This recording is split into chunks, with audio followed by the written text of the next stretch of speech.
Hi, I'm Ann Spiegel, and I'd like to show you a little bit about Google Forms. Once you see how easy they are to use, you'll find all sorts of ways to use them to collect information for assessments and fun projects with your students. Are you planning any Get Acquainted activities with your students this year? Will you be asking them to assess their learning styles or interests? You might like to use this form or something similar on your classroom website. You can ask all sorts of questions of your students, and it can be fun for them to enter the information on a form. To make this super easy, I've uploaded this template to our Google Template Gallery. Templates are basically boilerplate documents that you can copy and modify to your own use. So let's get started. From your home drive, when you go to create a document, you click on this Create button, and you can create a document or a presentation, and at the bottom of the list is From Template. If you click on that, it takes you to the Google Template Gallery. In here, I've uploaded templates that you may want to use.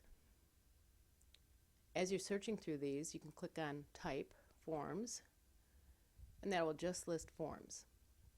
You can come back and preview any of these forms to see if there are things that you might be interested to use.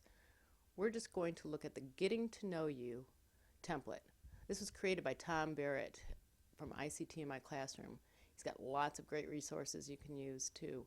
I've got a link to his website as well. If you click on Use this template, that copies the form into your drive, and now it takes you right into edit mode. These are the questions that will appear on the form. Then if you want to change this question, click on the pencil. That takes you to editing just this question. You can change the question title, which is the question itself. You can add help text, and this is basically a prompt to tell people what you're looking for. You can change the question type.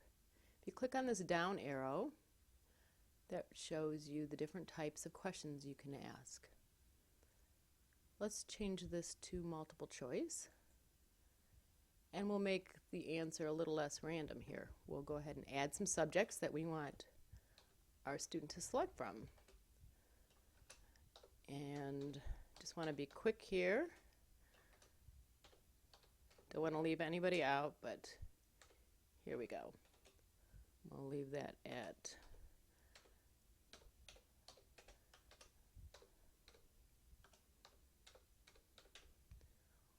once you've completed your question, you click on Done, and that saves this question. And there's it's no longer a little text box, it's now multiple choice.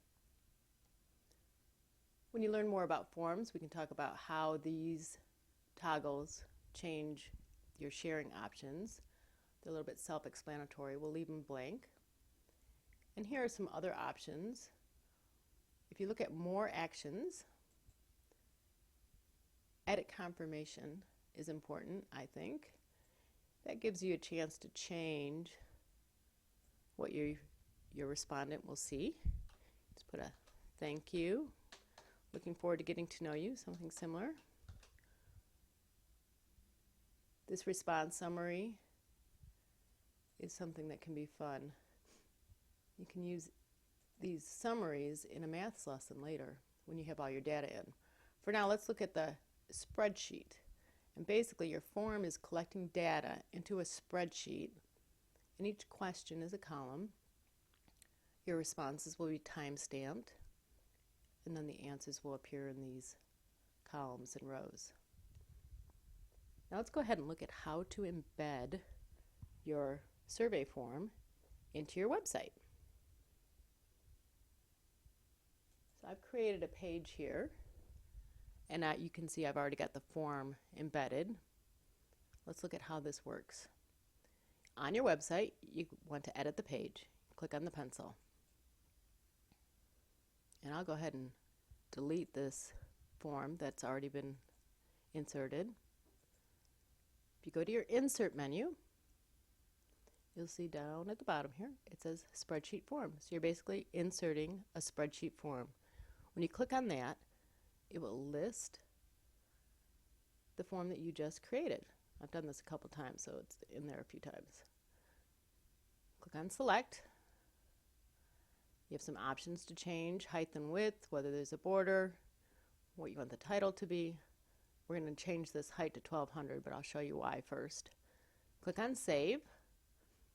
Now it's just this gray box. Save the page. And there's our form embedded into our web page. But people have to scroll to see the whole form. So let's change that height. Click on the pencil. This gray box. Click on it and a properties gear shows up. Click on the gear and we'll change the height to 1200. Save it. Save the page. And there we go. There's the form. And if you don't want to embed it in your page, you can actually just share it with a URL.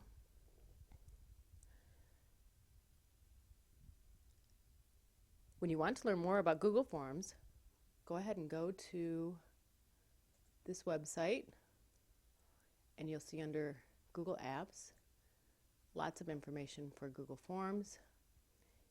When you see this insecure content, go ahead and load it and you'll see some videos and other tips and tricks, a link to Tom Barrett's website, and you'll find some neat ways to use forms. Thank you.